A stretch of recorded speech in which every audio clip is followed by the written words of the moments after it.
pastor Alderi, que vai nos entregar a tua palavra. Senhor, continua a usá-lo. Prepara o nosso coração para que possamos receber a tua palavra com alegria. Deus dos céus, abençoa cada um de nós que aqui está. Pai, nós te pedimos no nome de Jesus. Amém. Sentemo-nos, pastor Alderi, com a palavra. Olha, o irmão Jacques quer vir para o púlpito, meu filho. A casa é sua, viu? Por favor.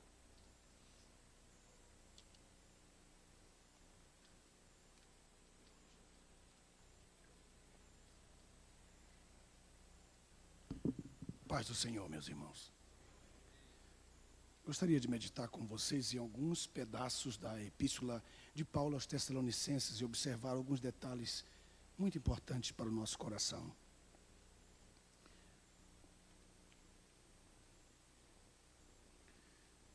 Primeiro Tessalonicenses, capítulo 1. Só quero folhear alguns detalhes, folhear algumas páginas e observar alguns detalhes no texto do capítulo 1 e observar algo muito importante.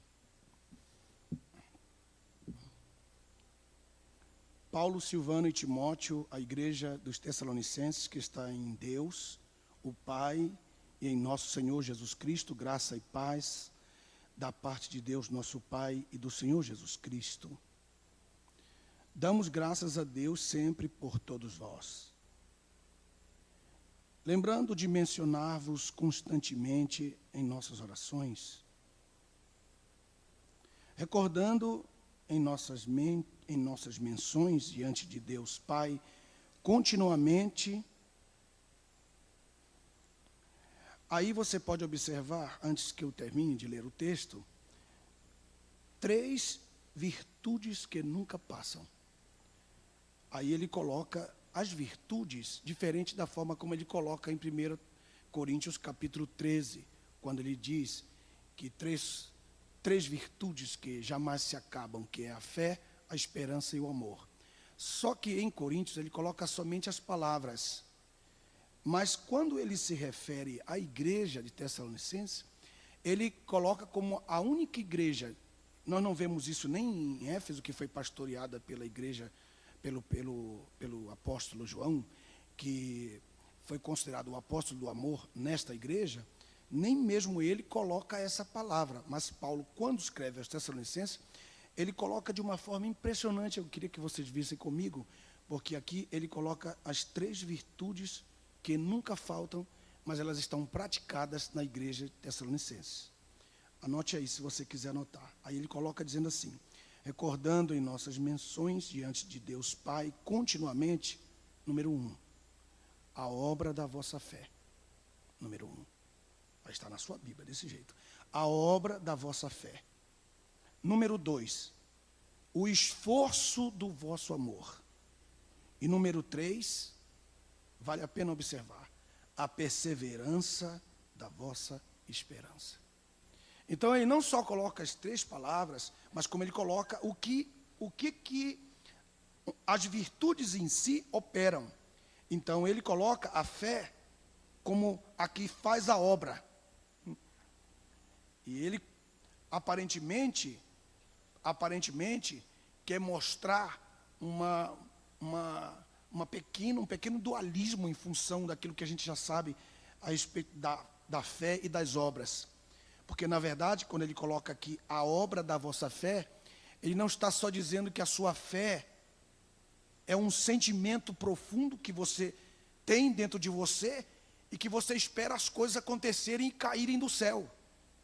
Muito pelo contrário, ele está dizendo que a fé tem uma atitude. E ele coloca no verso 3, a obra da vossa fé. Então a sua fé está trabalhando, a sua fé está operando junto com você.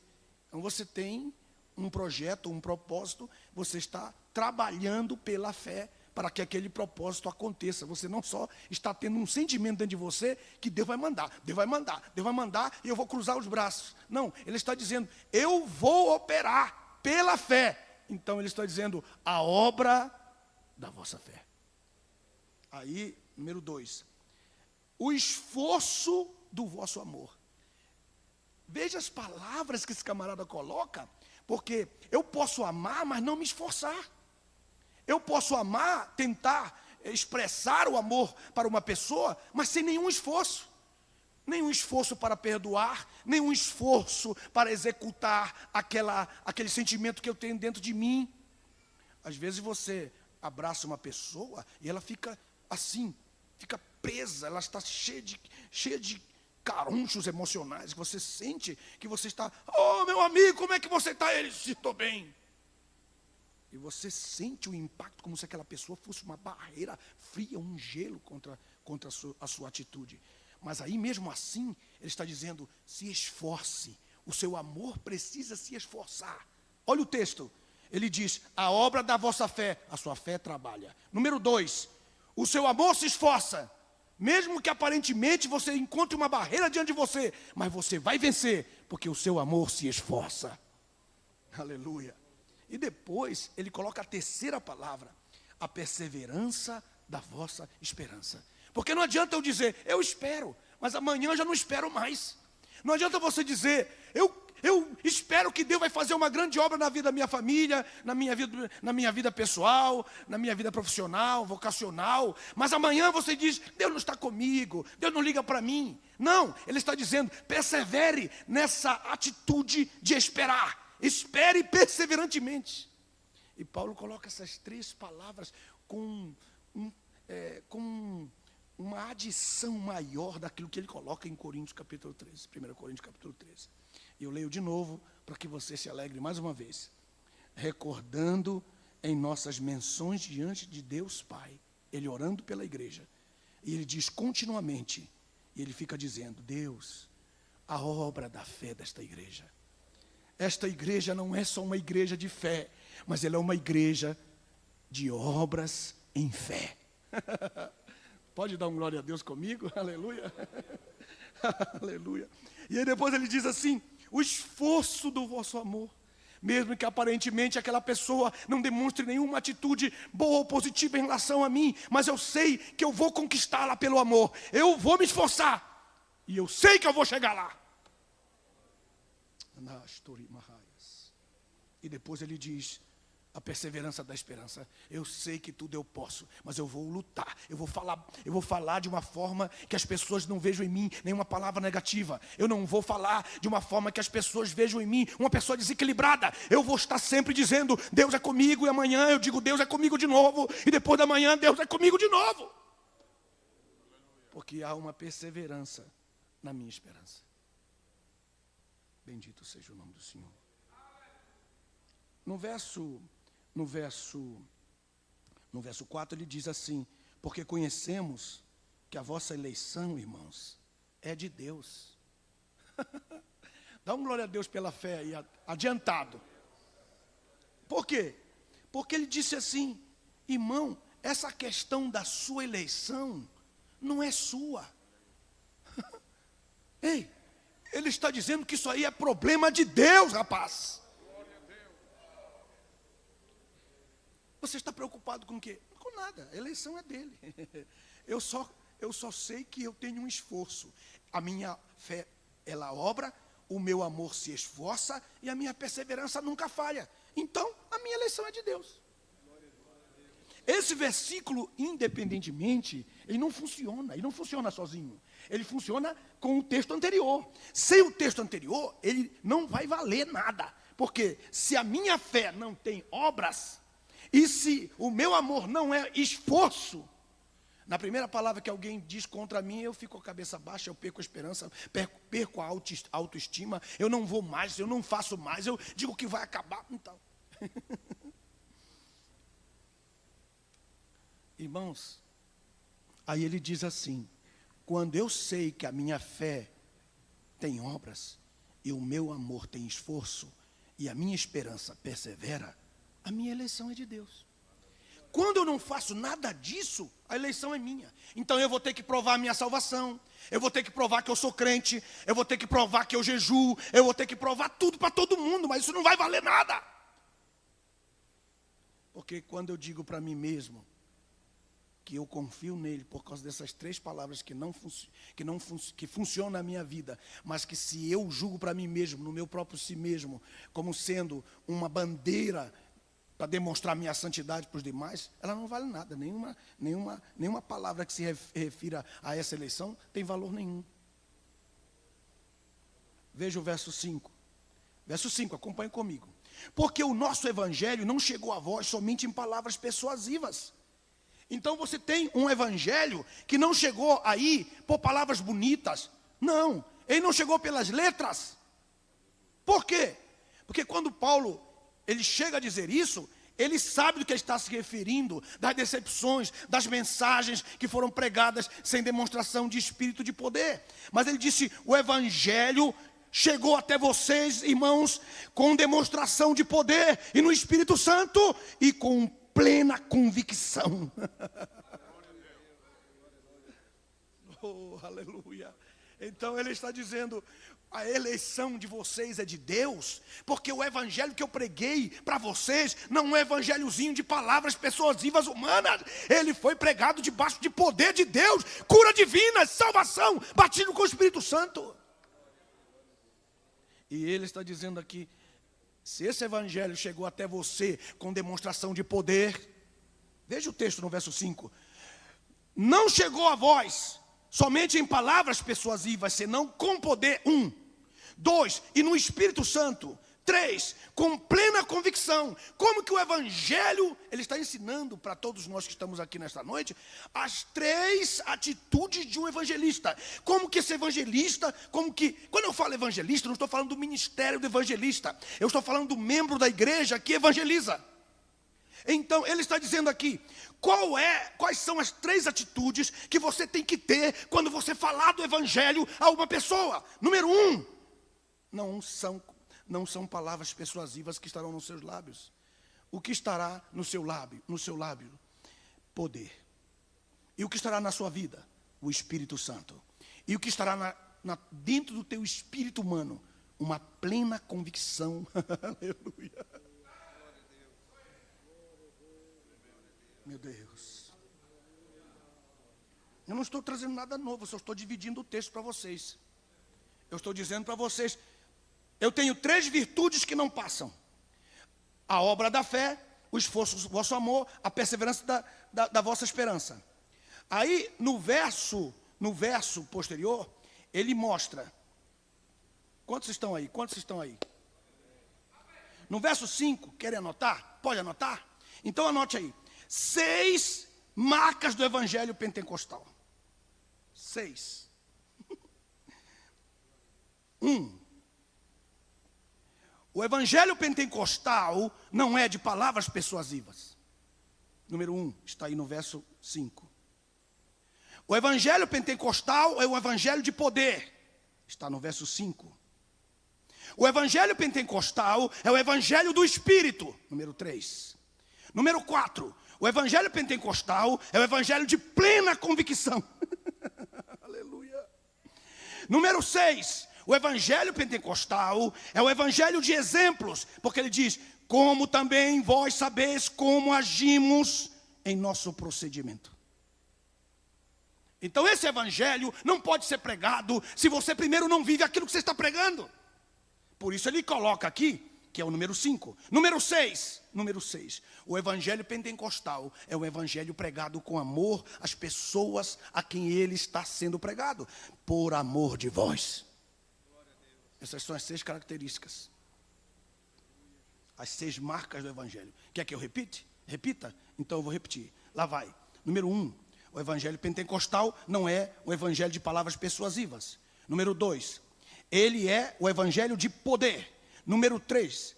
Ele é o evangelho do Espírito Santo. Número 4. Ele é com plena convicção. Número 5. É um evangelho de ação, de procedimento. No verso 5 está tudo isso aí. A última frase. O evangelho pentecostal é o evangelho pregado com amor. Porque não adianta você, irmão, sair dizendo, você vai para o inferno, você vai para o inferno. Ele só fala essas coisas. Irmão, a vida dele já é um inferno. Você tem que chegar lá e dizer assim, eu tenho o céu para vocês. Quem pode dar um glória a Deus porque esse é o evangelho?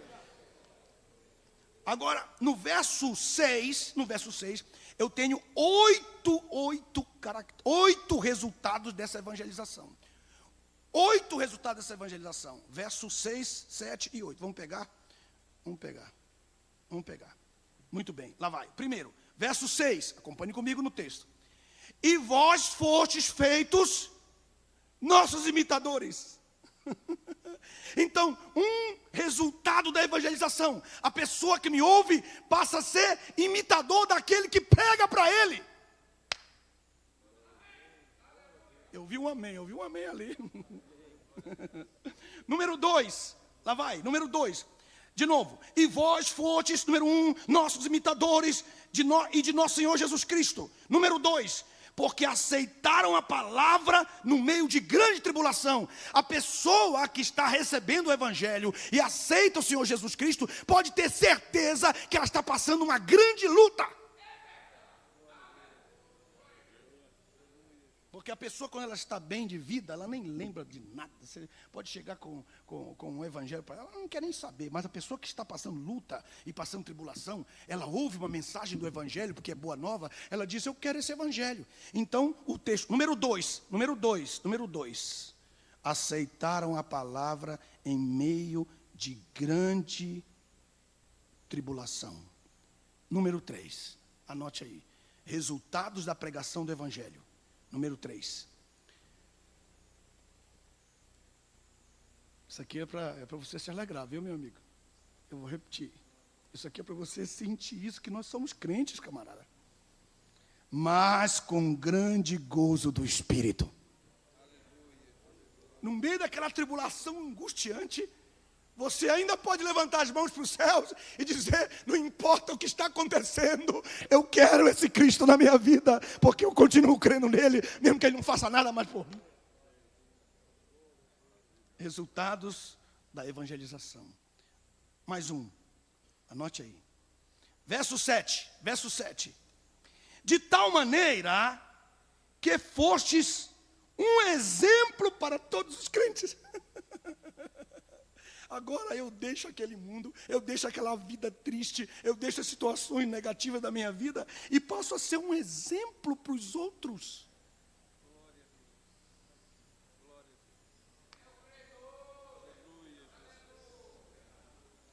Isso não é um milagre? Para de graça, irmão. Isso é um milagre ou não é? É um milagre. Você era um detestável, você era um rejeitado, uma pessoa que ninguém queria. Agora, o evangelho entrou em você e você passa a ser um exemplo para os demais crentes. E eles começam assim, Jesus fez uma obra na vida dele, eu quero ser igual a ele. Mas ele já tem 10 anos, 20 anos de crente e está olhando para você com inveja de você por causa do seu exemplo. E o que é impressionante como Paulo coloca essa frase. Porque ele coloca, parece que ele está fazendo uma ironia, mas não é. Ele está dizendo isso. Olha só que coisa. Ele diz assim, verso 7. De tal maneira que fostes um exemplo para todos os crentes que estão na Ásia e na Caia. Ele não está falando que o pessoal de Tessalonicenses, aleluia! Aleluia! Ele não está dizendo que os irmãos de Tessalonicenses se tornaram um exemplo para os vizinhos. Está pegando aí? Vou repetir. Ele não está dizendo que eles se tornaram um exemplo para o colega do ministério. Ele não está dizendo que eles se tornaram um exemplo para os que estão do bairro. Não, ele está dizendo assim, vocês se tornaram um exemplo para 2 países. O pessoal do país, de toda a região, dos países da Macedônia e todos os que são da Caia,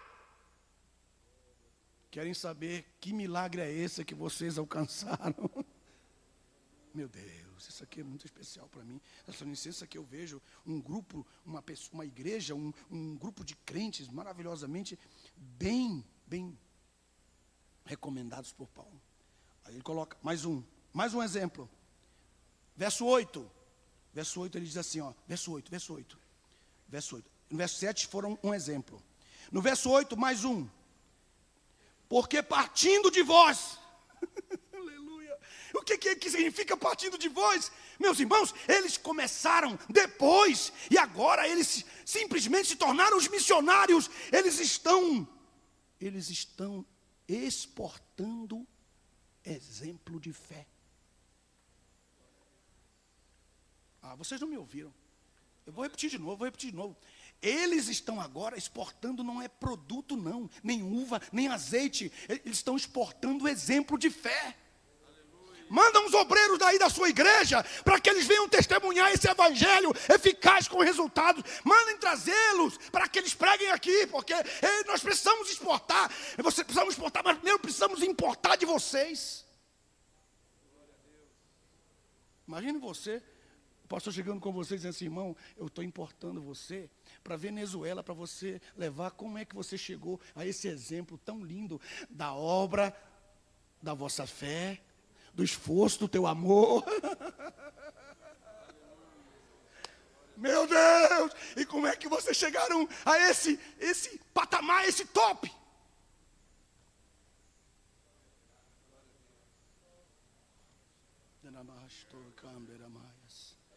Que bom é quando a pessoa chega e diz assim: olha, você é uma referência na minha vida, viu? Eu quero dizer para você que você é uma referência na minha vida. A sua família é uma referência na minha vida. O seu ministério é uma referência na minha vida. Você está exportando já. Você está exportando amor, fé e esperança para a pessoa. Quem pode glorificar o nome do Senhor? Porque eu estou falando para crente, irmão. Partindo de vós. Mais um resultado da evangelização, mais um. Anote aí. Aí ele diz assim: partindo de vós, ouviu-se a palavra de nosso Senhor Jesus Cristo, não somente na Macedônia e na Acaia. Aí ele diz assim, mais um resultado do evangelho: a fé que tendes em Deus. A fé que tendes em Deus se divulgou em todo lugar. A sua fé é o quê? A sua fé é estilo Tessalonicense. Não, irmão, calma aí, presta atenção. Olha o que eu acabei de dizer, rapaz. Ele está dizendo o seguinte: o irmão aqui tem uma fé estilo Tessalônica. Calma, vocês não pegaram. Eu vou ter que ler tudo de novo, porque eu vou dizer. Vou dizer de novo. Mas a fé que tendes em Deus se esparramou. Mas que fé é essa que se esparramou? A fé que tem obras. Glória a Deus, glória a Deus. Faça como meu irmão levantou a mão. Levanta a mão também, glorifica o nome do Senhor. Te rende a palavra desse homem de Deus, esse apóstolo. Vou repetir de novo. A fé que tendes em Deus, que fé? A do verso 3. A obra da vossa fé, ela foi tão novata, ela foi tão especial, ela foi tão novidade, que ela começou a se exportar. E diz que essa fé, essa obra da fé deles,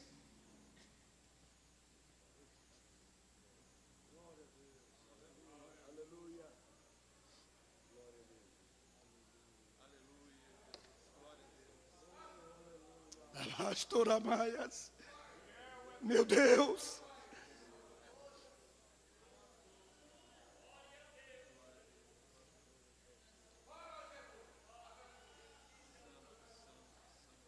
essa obra da fé, igreja, vou repetir mais uma vez, essa obra da fé do verso 3, ela é tão completa, que Paulo escreve, no final do verso 8 ele diz assim: se divulgou, se esparramou, se espalhou em todo lugar, de modo que nós, isto é, os apóstolos, não temos necessidade de acrescentar nada em particular, de tão perfeita que é essa obra.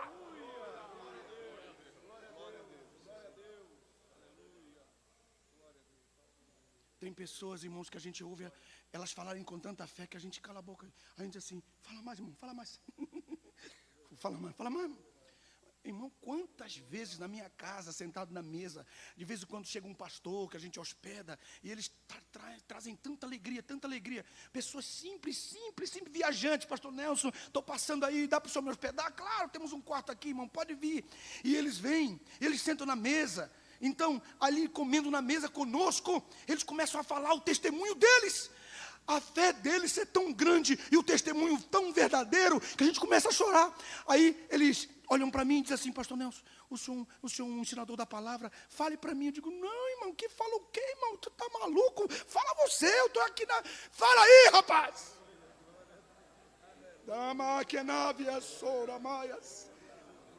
E aí demora 5, 10 minutos, a gente, todos nós estamos chorando na mesa. Aquele irmão simplesinho, com o seu carrinho parado na garagem ali, amanhã já vai embora. Ele deixou uma palavra que mudou a nossa vida.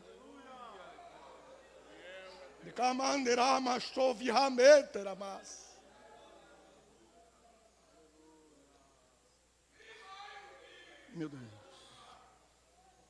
E que a gente que prega a palavra, que está falando a palavra todo domingo, toda terça, toda quinta, a gente senta e aquele irmão falando, e os olhos cheios de fogo, parece que conhece a vida da gente, e a gente, o ambiente se enche. Aí você pergunta: irmão, você é o quê? Você é presbítero? Você é evangelista? Ele diz: não, irmão, eu sou cooperador. A fé dele está sendo exportada. Ele está exportando a fé dele. Quem quer exportar a fé, dá um glória a Deus aí. Isso aqui é sério, irmão.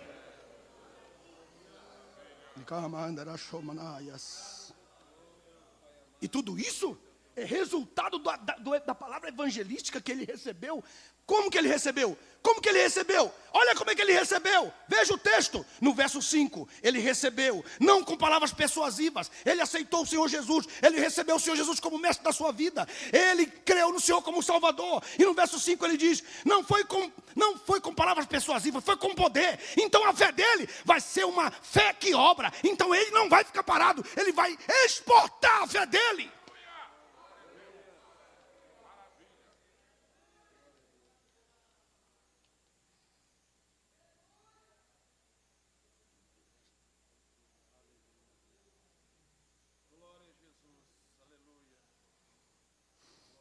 Agora no verso 9 eu coloco 2 motivos, se você está anotando, 2 testemunhos daqueles que vivem o evangelho. Já mudei o tom, já passei para outro ponto. No verso 9 ele diz: 2 motivos de testemunho daquele que vive, ou daqueles que vivem o evangelho. Anote aí, o primeiro, número 1, verso 9.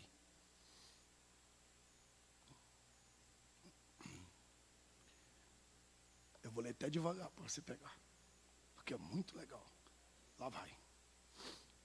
Pois eles, lá fora, eles mesmos contam a respeito da acolhida providencial que tivemos entre vós.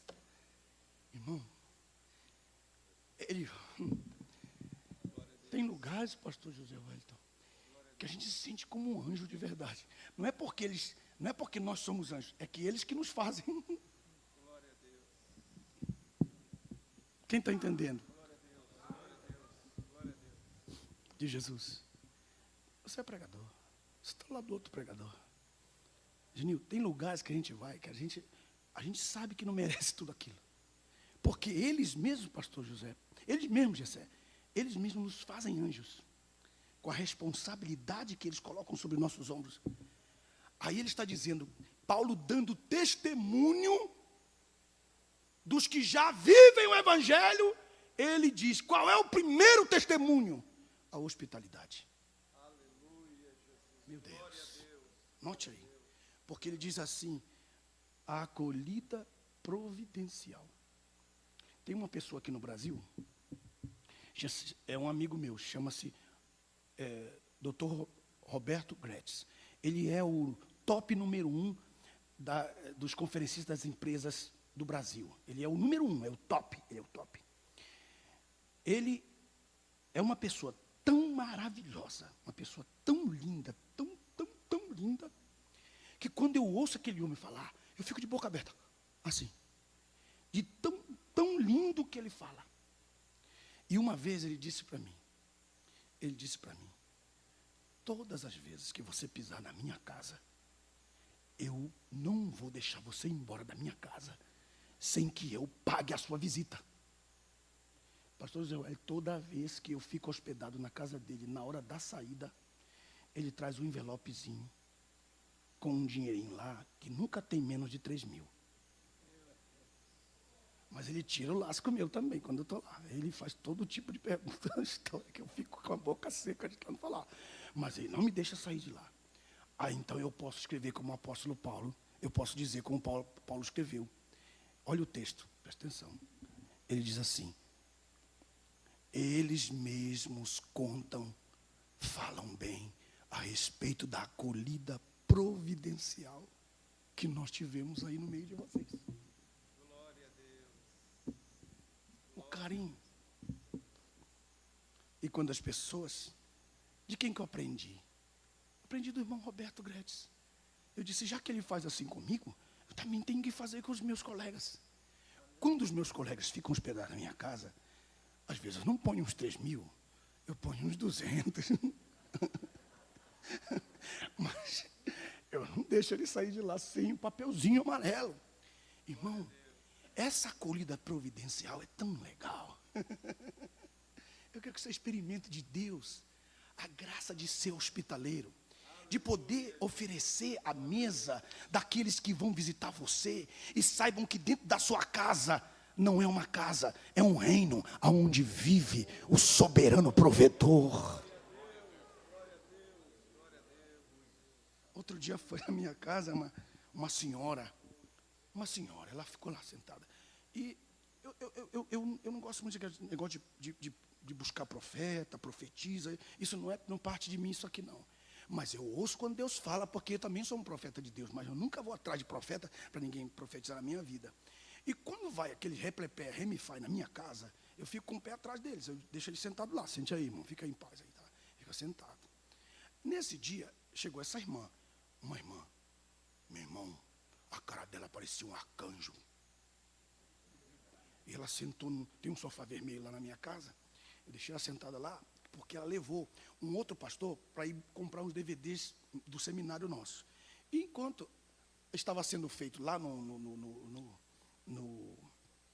lugar onde fabrica, que é a NET na produção lá, a NET estava produzindo lá junto com os irmãos, ela estava sentada lá, só que ela ficou lá umas 3 horas, porque era muito DVD. E a NET teve que fazer muitas coisas lá e tal. E ela ficou 3 horas sentada lá, deram água para ela, lógico, deram cafezinho, deram não sei o que e tal. E eu passava longe dela. Porque eu sabia que ela ia profetizar. Mas eu passava longe dela.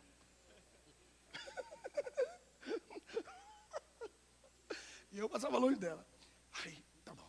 Aí, quando eu entreguei o DVD, os irmãos levantaram. Aí eu disse, irmã, tá pronto. E coloquei a mão no nome dela assim, tipo puxando para fora. Aí, ela parou em cima de um mármore assim, preto que tem na divisão da sala de estar e da outra grande sala que tem na minha casa. Ela parou bem em cima daquilo. Toda vez que eu olho para aquele mármore, eu lembro dela. Glória a Deus. E ela parou bem em cima dele, assim, e já,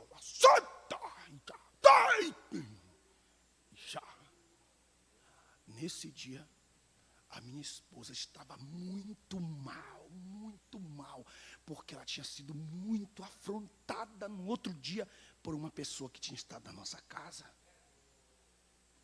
E essa mulher, irmão, veio lá de Belo Horizonte, e quando ela chega e diz assim, e tu, minha serva que está aí na cozinha, vem aqui agora. Ela saiu de lá, saiu chorando, lógico. Ela disse assim, eu vi a afronta que fizeram contra a tua vida. Ontem, às estas horas. E ela começou a chorar, né? Começou a chorar.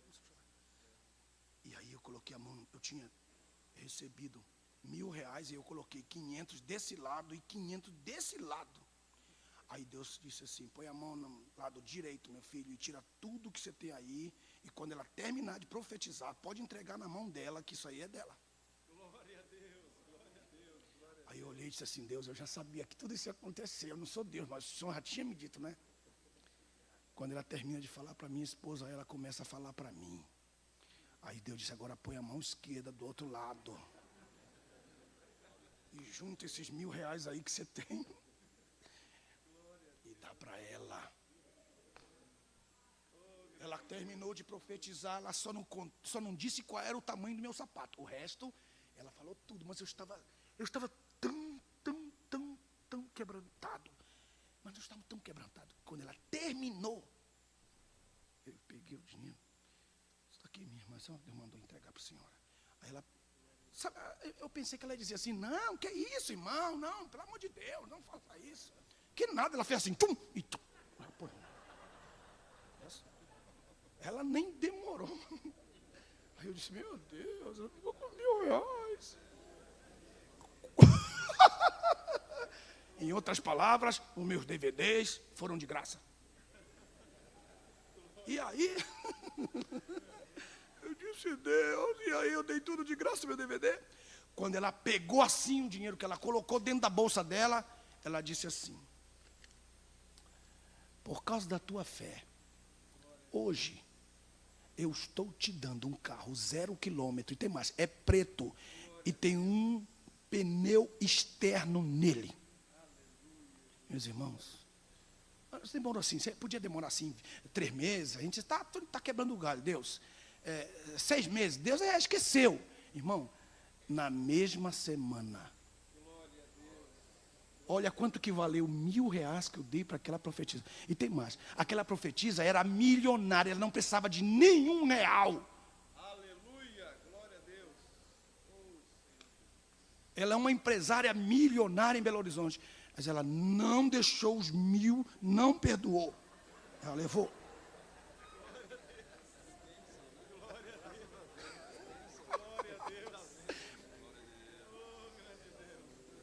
E o que é isso? É isso aqui que Paulo está dizendo aqui, ó. Ei, escute bem. Ele está dizendo, eles mesmos contam a respeito da acolhida providencial que tivemos entre vós. Quando aquela mulher saiu da minha casa, ela saiu divulgando para todo mundo, meus irmãos, que ela nunca entrou numa casa onde ela tivesse profetizado e recebido uma oferta de R$1.000. Glória a Deus. Então, quem ganhou mais foi eu, lógico, né?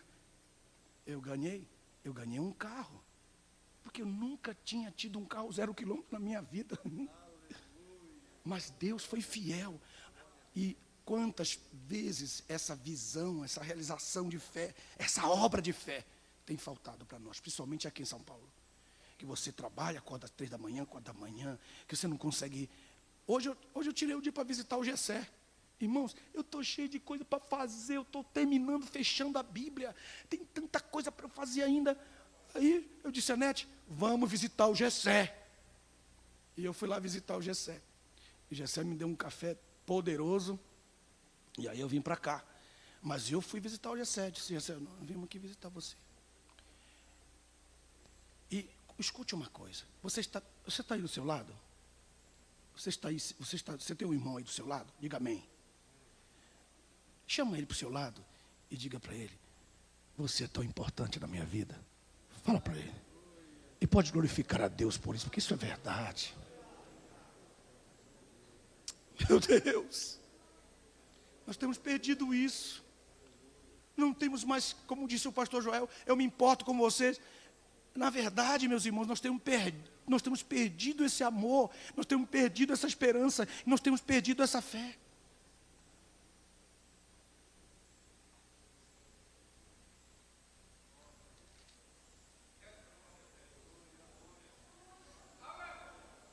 Agora veja o capítulo 2. Capítulo 2, para a gente cortar o tempo, verso 7. Aí, verso 7.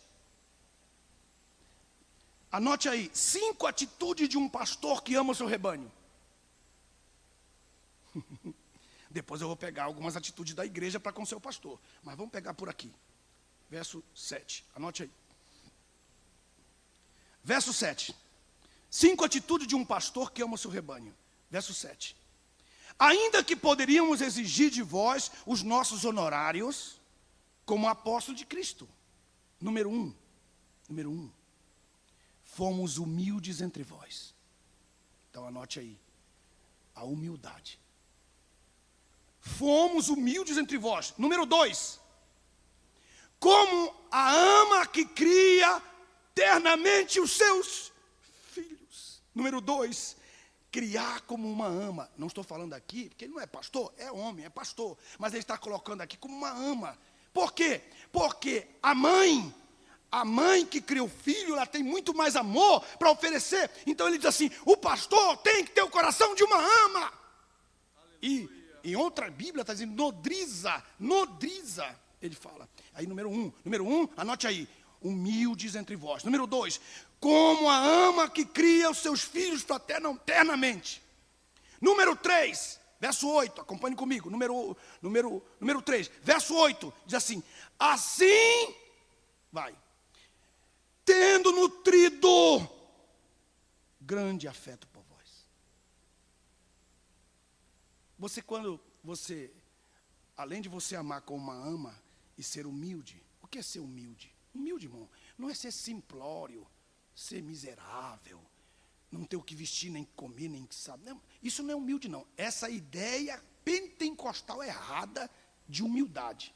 O que é ser humilde? O que é ser humilde? Eu vou falar assim para que vocês entendam. Número 1, humilde é uma pessoa que tem e vive como se aparentemente ela não tivesse.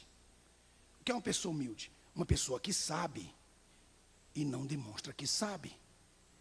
Uma pessoa que pode e não fica mostrando que pode. Uma pessoa que é e não fica dizendo que é. Isso é ser humilde.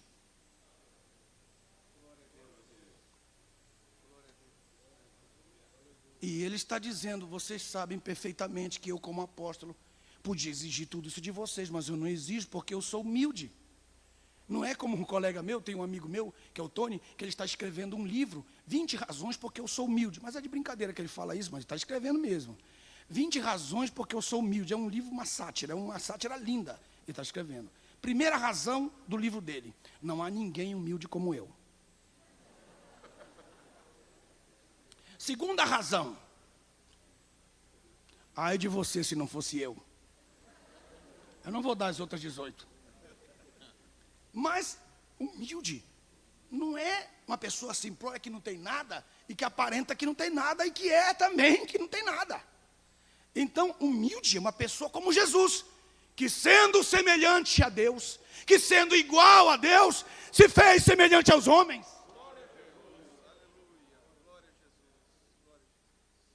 E que chegou ao ponto de dizer, nem o filho do homem sabe.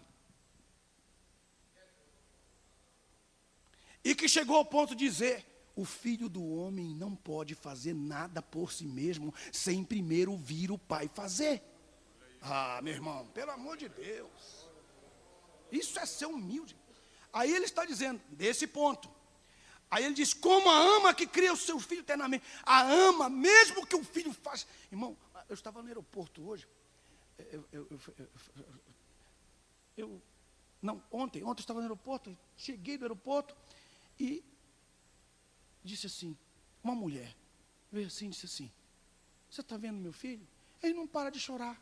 Eu disse, minha senhora, eu estou com a minha cabeça doendo, a senhora colocou o seu filho bem atrás do meu ouvido. E ela saiu ainda carregando o menino, ainda veio buscar a bagagem dela perto de mim, o menino chorando, não parava de chorar. Eu saí, fui para o outro lado, o menino berreiro, não parava. Irmão, eu acho que eu tenho uma sina para atrair essas pessoas quando eu viajo.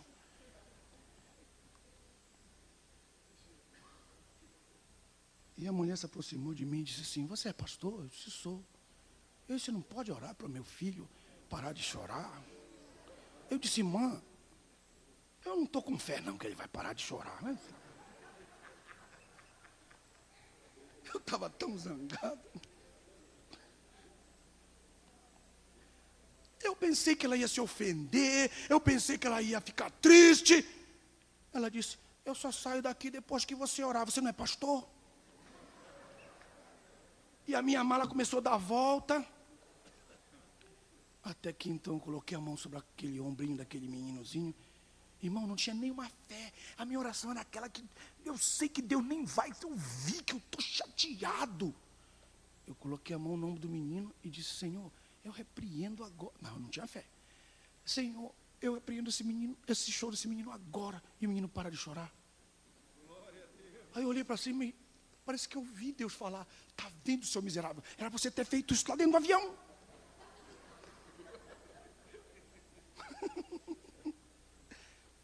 Quem não tem coração de ama, não sente. E quem tem coração de ama, sempre tem fé que Deus pode fazer alguma coisa. E aí aquela mulher, o menino foi embora. Levou o menino deu um negócio na boca do menino, o menino foi embora e foi feliz. Eu fiquei pensando: meu Deus, me perdoa, porque eu tinha que ter orado por esse menino dentro. Quantas pessoas ficaram com dor de cabeça e eu tinha a autoridade para orar pelo menino. Depois eu fiquei com dor de cabeça tremenda. Eu disse: Deus, só me perdoa, me dá um coração de ama. Eu acho que eu não tenho esse coração, não. Me perdoa. Eu fiquei, meu coração ficou tão triste depois.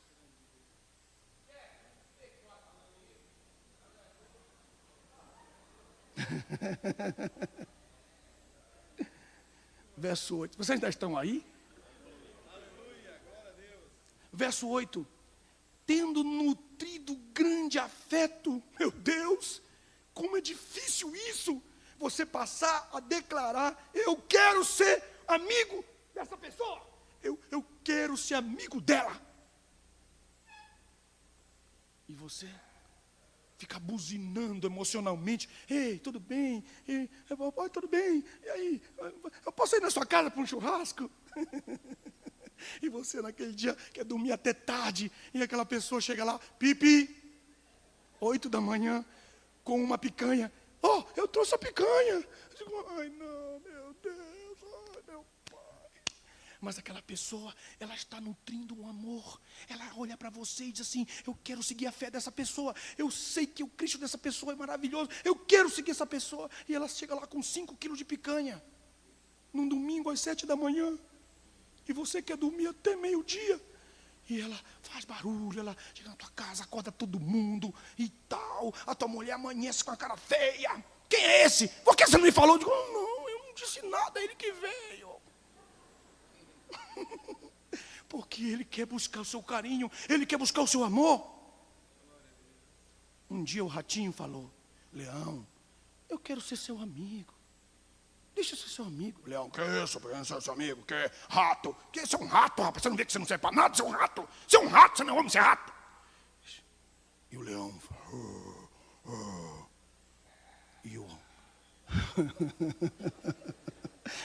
E o ratinho vivia lá nas barbas do leão: deixa eu ser seu amigo, deixa eu ser seu amigo, eu quero ser seu amigo. E o leão: sai daqui, seu rato, sai, vai para lá, seu rato, senão eu te esmigalho, eu vou matar você. Sai, já estou cheio de você, rato. Deixa eu ser seu amigo. E um dia, os caçadores pegaram o leão e levaram o leão com as pernas para cima, a cabeça para baixo. Pegaram numa rede e levaram o leão. E o ratinho foi atrás, e o ratinho foi atrás. E dizia: Leão, deixa eu ser teu amigo. E o leão: sai daqui, seu miserável, você está rindo da minha cara. Eu sei que você está rindo da minha cara. E o ratinho: deixa eu ser seu amigo, eu quero ser seu amigo, eu quero ser seu amigo. O leão disse: e como é que você vai ser meu amigo? O que você vai fazer por mim? Aí o ratinho disse assim: eu posso roer essas cordas.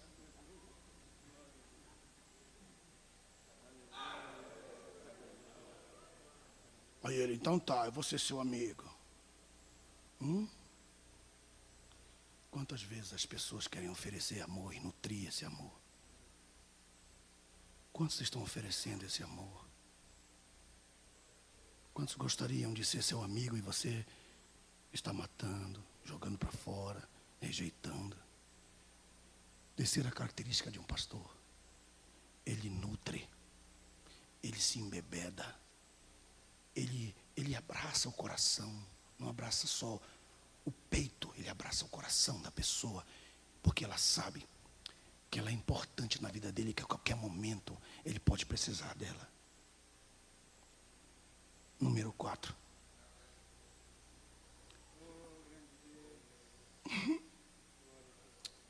Quiséramos comunicar-vos não somente o Evangelho de Deus, comunicar o Evangelho de Deus. Número 1, humilde. Número 2, amar como uma nodriza. Número 3, nutrir o amor. Número 4, comunicar não só o Evangelho, mas também a sua própria alma. Meu Deus, para com isso. Aqui, meu Deus, eu estou pregando o Evangelho. Eu prego o Evangelho, mas não é seco, não é vazio. Eu estou comunicando a minha própria alma para vocês, assim, como que a pessoa que está ouvindo, ela não está pegando a palavra do pregador, ela está pegando a alma do pregador, ela está palpando aquela palavra.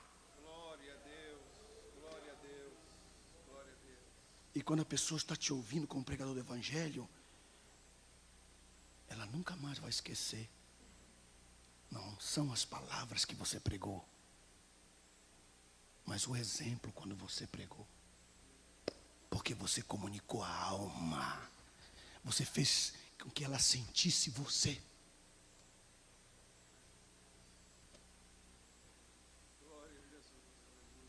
E depois ele diz assim no verso 8, a última atitude do pastor. Porque vós sois muito amados por nós. A igreja, o povo. Você sabia que quem vive do público é julgado pelo público. Se você vive do público, você é julgado por ele, porque ele tem direito de julgar você, porque você vive das ofertas dos seus dízimos. Então você olha para aquele povo e abraça aquele povo e ama aquele povo e é querido por aquele povo. Você não ama aquele povo só no tempo de eleição, você ama justamente o contrário. Você não faz o bem para aquela pessoa só por causa que você quer um benefício. Você faz isso porque isso já aconteceu. Você não ama aquela pessoa só porque ela arranjou um emprego para você. Você ama aquela pessoa antes mesmo. Meus irmãos, eu quero terminar esta palavra, não tem muito mais coisas, mas eu queria contar para vocês um testemunho rápido que aconteceu na Itália. 2 irmãs moravam numa casa e elas dividiam assim, uma casa assim, e tinha uma parede no meio e tinha uma porta, mas nessa porta não tinha não tinha maçaneta, não tinha nada, era só encostada assim. As 2 eram grandes amigas. E cada uma tinha 2 filhinhas, 2 filhinhos, um casal. E eles entravam e saíam por aquelas portas, cada um dormia na sua casa, tinha sua vida independente, mas eles se amavam tanto que não tinha uma fechadura ali. E um dia elas brigaram. E elas brigaram feio. E cada uma lascou um pedaço de madeira bem grande. Você sabe, quando a mulher prega, ela prega um prego desse tamanho, ela pega um desse. E fica tudo pro lado de fora. Então cada uma lascou o seu cravo, pá, pá, pá, e aparecia do outro lado. E a outra daqui também, tá, tá, tá, e ficava o cabo daqui. Como quem diz, não se aproxime, não venha, não quero mais falar. Só que o problema é que elas esqueceram que só elas brigaram. As 2 crianças não brigaram. Aí, sabe o que aconteceu? As crianças se amavam. E elas começaram a mandar bilhetinho por baixo da fresta de baixo. E elas, eu te amo, estou com saudade. Fala para tua mãe tirar uma tábua. E a outra dizia, fala para tua mãe que a gente precisa se olhar. Aí uma criancinha chegava e dizia, mamãe, tira só uma tábuazinha, só para a gente olhar assim no olho. Aí a piedade da mãe foi lá e arrancou. Aí elas ficaram lá. E aí, tudo bem, tudo bem. E aí, tá, tudo bem. Toma isso aqui, toma. Um brinquedo aqui, um brinquedo. Aí a outra menina chegou e disse, mãe, tira mais uma tábua, para a gente poder passar de lá para cá. Aí elas foram e tiraram mais uma tábua. E as crianças já passavam por baixo.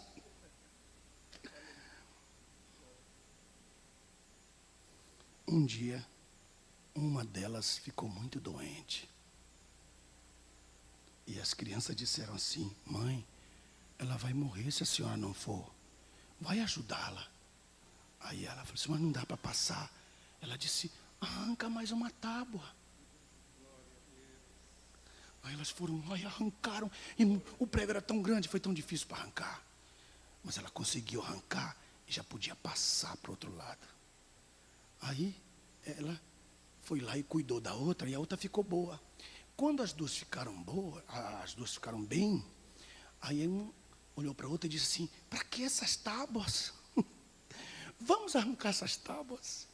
E elas arrancaram as tábuas. Então qual é a mensagem? É simples.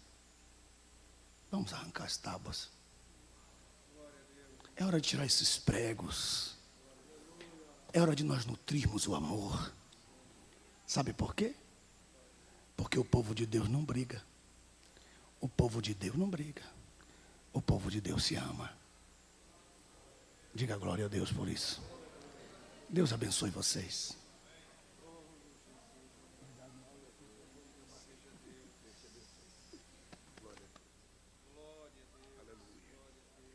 Queridos, fiquemos em pé.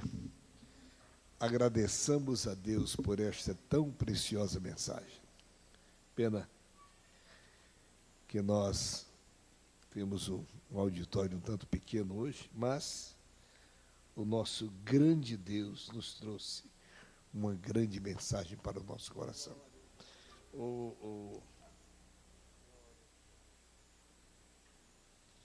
Enildo, cadê Enildo? Enildo, vem buscar a tua identidade, rapaz. Glória a Deus. Quinta-feira, amanhã nós teremos pela manhã e à tarde a reunião do circo de oração. À noite teremos culto de libertação. Quinta-feira teremos culto para a igreja, né?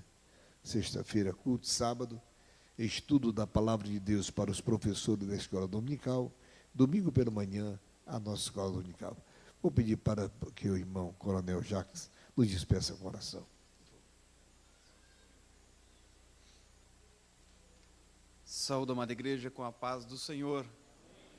Que maravilha, né, irmãos? Nós vamos sair mastigando essa palavra, levando para o Mato Grosso essa palavra, vivendo essa palavra. Louvado seja Deus.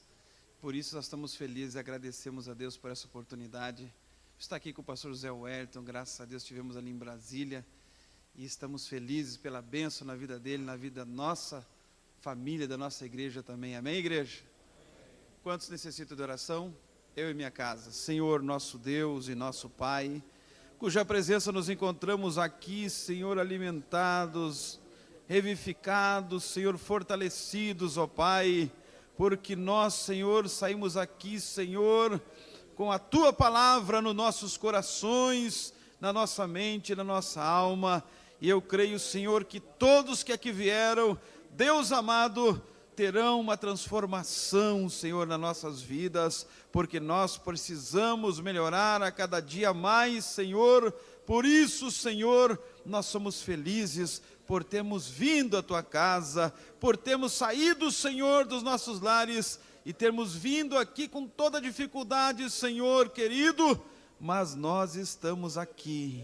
Portanto, Senhor, muito obrigado por tudo que o Senhor fizeste aqui no nosso meio e que ainda há de fazer, porque essa palavra, Senhor, vai, Senhor, produzir muitos frutos, Senhor, e mudando vidas nessa noite. Portanto, muito obrigado, Senhor Deus, por tudo. Continua abençoando a Tua igreja, continua abençoando o Teu ungido, Senhor Deus, por esses mais esses 4 anos e ainda muito mais, Senhor, porque o Senhor quer fazer grandes coisas no meio da Tua igreja, no fim desses tempos e na Tua volta no arrebatamento que se aproxima cada dia mais. Obrigado por tudo, Senhor, despede na Tua paz, é o que nós te pedimos, Senhor, e te agradecemos no poderoso nome de Jesus Cristo, o Teu querido e amado Filho, o nosso Senhor e Salvador, que vive e reina para todos sempre.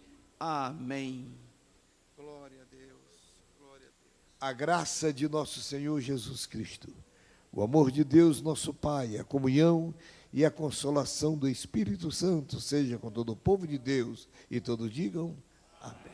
Deus abençoe os irmãos.